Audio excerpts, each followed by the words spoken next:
Graça e paz, povo de Deus, estamos começando mais um Pão da Vida, o pão que nos leva para o céu.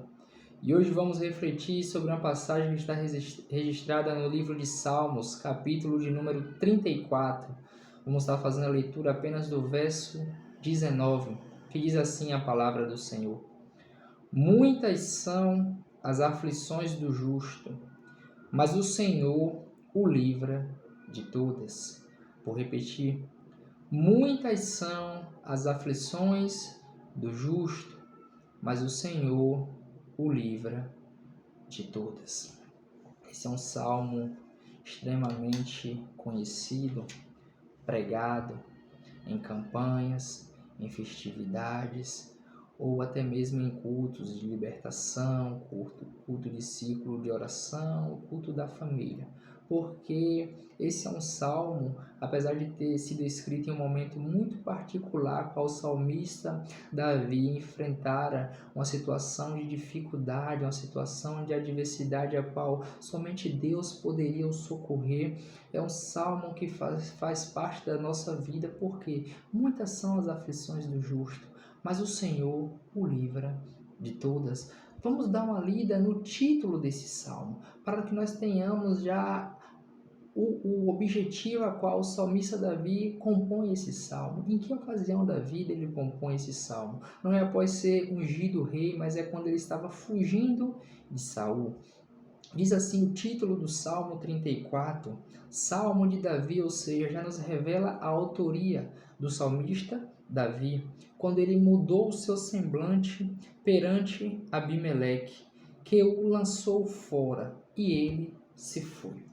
Ao olharmos assim fica muito vago, mas temos que, se nós quisermos de verdade entender esse salmo, precisamos ficar ciente do que aconteceu.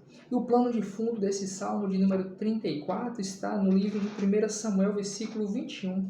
Eu queria que você lesse aí na sua casa, para que você entendesse o quão profundo é esse salmo. E esse versículo em particular, porque Davi estava fugindo de Saul, após ser ungido como rei de Israel, aleluia, e após Deus o capacitar, o fortalecer e o ajudar a derrubar o gigante Golias, a Bíblia diz que Davi passa então a servir ao rei, porque o Espírito do Senhor sai de Saul e vem um espírito maligno na qual alguém olha para Saul e fala: olha, Saul, traga alguém habilidoso que toque a harpa, para que quando o espírito maligno se apossar de você, essa pessoa toque a harpa e o espírito vai embora. E alguém olha e fala: ei, existe um menino, o filho de Jessé, ele é homem valente e ele toca a harpa. Então Davi começa a se apresentar diante de Saul tocando aquela harpa. Só que após o Senhor se apossar de Davi, se apoderar de Davi, o Senhor começa a acusar Davi. E Saul começa a sentir inveja de Davi. E a gota d'água é quando eles saem para fazer uma entrada militar. E as mulheres, após eles chegarem, vêm dançando e cantando. Saul matou 1000, Davi matou 10.000. Naquele momento, Saul toma ódio de Davi, de tal maneira que fala: o que é que está faltando para ele? Porque elas cantaram que eu só matei 1000 e ele 10.000. Então Saul começa a criar uma estratégia no seu coração para matar Davi. Só que a mão do Senhor era sobre Davi. E quem a mão do Senhor é sobre a vida da pessoa, o inimigo não toca. Ele pode até tentar, mas ele só vai tentar, porque a mão do Senhor vai te proteger. A mão do Senhor vai te dar o escape. A palavra diz que o justo pode cair 7 vezes, mas o Senhor o põe de pé 8. Então Saul começa a perseguir Davi, tenta matar Davi com a lança, mas a mão do Senhor é sobre Davi. Davi sai e Davi foge. Só que quando Davi está fugindo de Saul, ao lermos o livro de 1 Samuel, capítulo 21, nós vemos que Davi toma uma atitude correta. Ele vai até a cidade de Nob, até o sacerdote Aimeleque, e procura o sacerdote. Só aí nós podemos extrair 2 situações de como estava o estado de Davi. Primeiro, com fome, porque ele chega para o sacerdote e pede pão. O sacerdote fala: olha, eu não tenho nenhum pão a não ser o pão da proposição. Não é lícito para outra pessoa comer o pão da proposição, apenas o sacerdote. Mas Davi, a mão do Senhor estava sobre ele de tal maneira que ele fala, me dê o pão. O sacerdote fala, se você não tivesse tido relação com mulheres, se você tivesse sido vedado das mulheres, eu poderia dar o pão da proposição para você. Apenas o sacerdote poderia comer o pão da proposição. Era para Davi comer aquele pão e morrer na hora, porque era um estatuto dado pelo Senhor a Moisés no Sinai. Nós sabemos, aleluia, que um estatuto, uma lei dada pelo Senhor nosso Deus não poderia ser revogada. Usar tocou na arca com zelo para que a arca não caísse e morreu na hora. Os filhos de, aleluia, glória a Deus, os filhos de Arão ofereceram fogo estranho e morreram na hora. Mas Davi come o pão e não morre, porque a mão do Senhor era sobre a vida dele. E o Senhor sabia que ele era justo. Então Davi pergunta mais uma coisa que nós notamos, outro perigo. Davi estava sem a espada. Davi era guerreiro e estava sem nenhuma arma. O guerreiro não pode abrir mão da espada. E qual é a espada, meu irmão? A única arma de ataque. Aleluia, glória a Deus, da armadura de Efésios 6. Não abra mão da espada. Não ande sem a espada. Não se defenda sem a espada. Davi pergunta ao sacerdote, você tem alguma arma, alguma lança, alguma coisa? Porque o que o rei me recomendou era tão urgente que eu esqueci a minha arma. Então não deixe de apanhar a espada. Não importa a luta, a prova, a perseguição, ande com a espada. Use a espada. E Davi vai. E Davi foge daquele lugar. Aí o sacerdote dá para ele a espada de Golias. Ele fala, essa é uma excelente espada. Só que aí Davi comete um grande erro. Davi, após sair do lugar onde estava o tabernáculo, que representava a presença de Deus, da casa de Deus, ele vai tentar negociar com o inimigo. Ele vai até uma cidade poderosa, importante da Cilícia. Ele vai até Gate, uma das cidades mais importantes da Filístia, a terra dos filisteus, onde ele mesmo fazia entradas militares para matar os filisteus. Só que Davi vai procurar se aliançar com o filisteu. Eu imagino e eu quero falar com você, que quando o Senhor propõe algo no seu coração para buscar o Senhor, para servir ao Senhor, para entregar mais ao Senhor, e a luta vem, a perseguição vem, e você vai negociar com o inimigo. Você diminui a busca, você diminui, aleluia, glória a Deus, a tua intensidade na obra. Não, aí que você tem que aumentar. Aí que você tem que praticar o que está escrito em Efésios 6,10. Quanto ao mais, se fortaleça no Senhor e na força do seu poder. Você não pode negociar com o inimigo. E Davi vai até os filisteus. Só que quando ele chega, ele tenta disfarçar, mas os filisteus conhecem. Quando o Senhor faz uma aliança conosco, ele põe uma marca. Às vezes você nem fala que você é servo de Deus. Alguém chega e fala, você é diferente, o que é que você tem? É porque quem Deus marca não é mais o mesmo. E os servos do rei de Gate, a qual a Bíblia vai nos dizer que ele foi até Aquis. Aquis era o nome do rei, mas o título do rei era Abimeleque. Daí o título dos Salmos. Quando Davi se fingiu de louco na presença do rei Abimeleque, o rei dos filisteus, e esse o expulsou. Só que eu fico me perguntando, e eu queria que você pensasse nessa noite.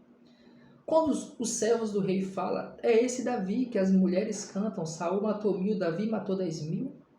Eles tinham tudo para matar Davi. Por quê? Davi estava sozinho. Eles poderiam pelo menos tentar contra a vida de Davi. Só que a Bíblia nos diz que Davi teve medo.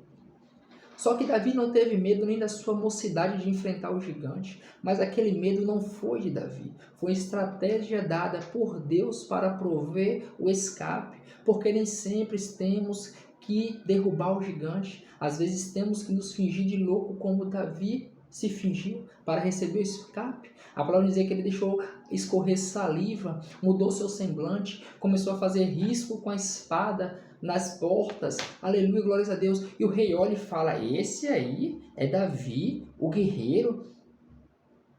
Aqui na Filístia já não tem loucos o suficiente. Por que vocês nos trouxeram mais outro? Agora interessante. Pense comigo, por favor.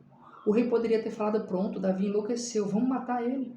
Porque ele matou Golias e ele matou vários soldados nossos. Creio que no meio daquele povo tinha alguns irmãos dos soldados mortos e falaram: nossa oportunidade, Davi está louco, vamos matar ele, porque se ele tivesse com suas faculdades mentais funcionando, talvez nós não teríamos chance, mas essa é a nossa chance. Vamos acabar com a vida de Davi. Por que não matou? Porque a mão do Senhor era sobre Davi. E a Bíblia vai nos dizer que o rei Abimeleque expulsa Davi. Ou seja, ele foi negociar com o inimigo. Alguém fala: olha, esse homem é guerreiro, ele já nos deu muito prejuízo, vamos acabar com ele. Mas a mão do Senhor era sobre Davi.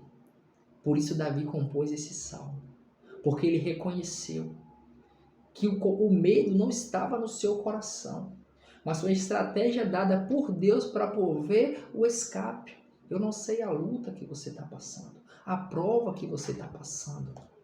Deus confiou algo a você, independente da luta, independente da prova, independente das calúnias, das perseguições. Você não pode parar. Nós não podemos fazer a obra de Deus apenas nos dias bons.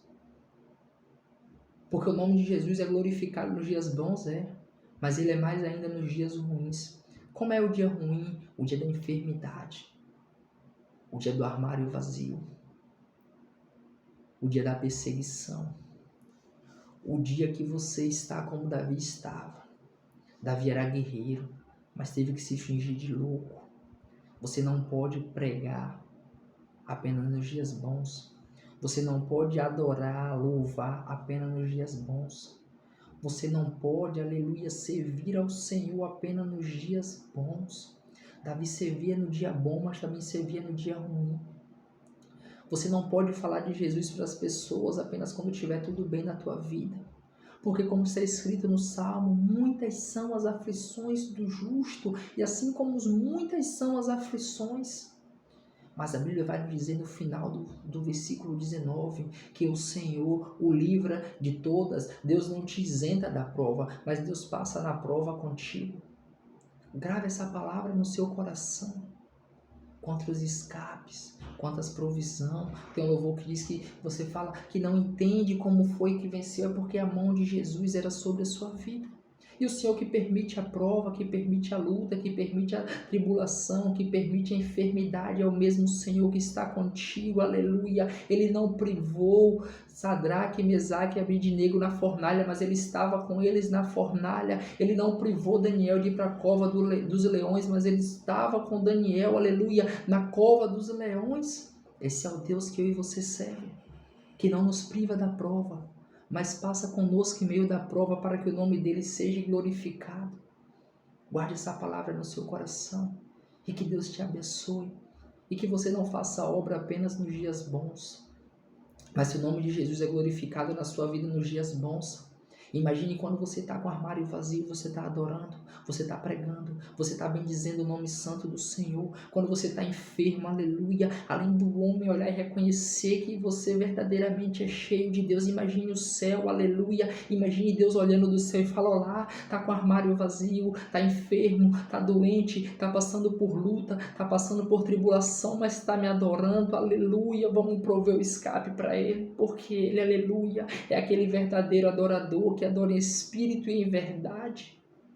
E esse mesmo Deus é o que desce para passar pela fornalha contigo, aleluia, te segurando pelas mãos e falando: não temas, porque eu sou contigo, não te assombres, porque eu sou teu Deus, eu te esforço, eu te ajudo, eu te sustento com a destra da minha justiça. Que Deus te abençoe. Guarde essa palavra no seu coração.